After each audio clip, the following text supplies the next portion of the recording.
هلو گایز، امروز اومدیم با دومین ویدیو از کانال یوتیوب من یعنی آریان کرافتر. دوستان عزیز لطفا کانال یوتیوب منو مرامی دنبال کنین، یعنی کانال یوتیوب منو مرامی دنبال کنین، لایک و فالو یادتون نره.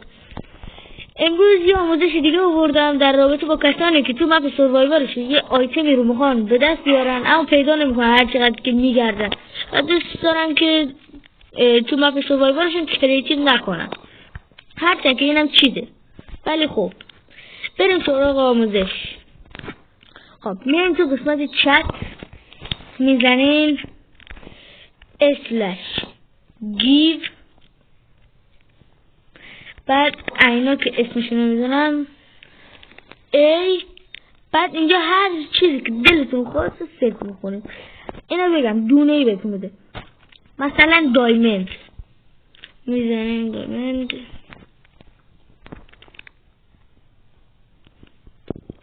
خب دایمند الان اگه من اینو بزنم میاد. راستی اگه مثلا خواستیم بلاک باشه و الان مثلا میخوام بزنم بلاک و یه خط تیره بذارم، اگه بلاک میخواستیم مثلا دایمند بلاک باشه جلوش یه چیزی اضافه کنیم، مثلا دایمند چست پلی باید یه خط تیره جلوش باشه. الان مثلا بلاک.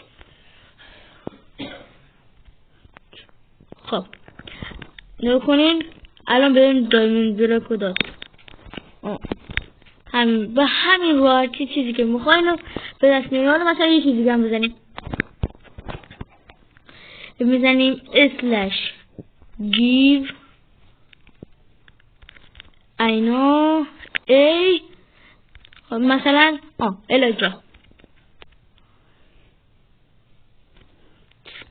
را.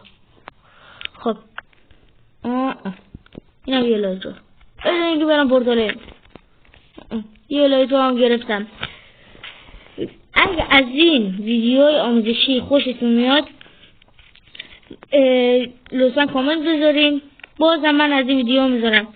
کانال یوتیوب منو دنبال کنین، مرامی لایک فالو هیچی نره. راستی یه چیز دیگه هم بهتون بگم، اگه واسه کریتیو کن قشنگ بهتون بگم، اگه تعداد لایک های این ویدیو به 5 برسه، 5 که چیزی نیست، برسی یه چیزی بهتون یاد میدم، یه جوری مثل ولی اون هر چیزی که بخواین باید بلاک باشه.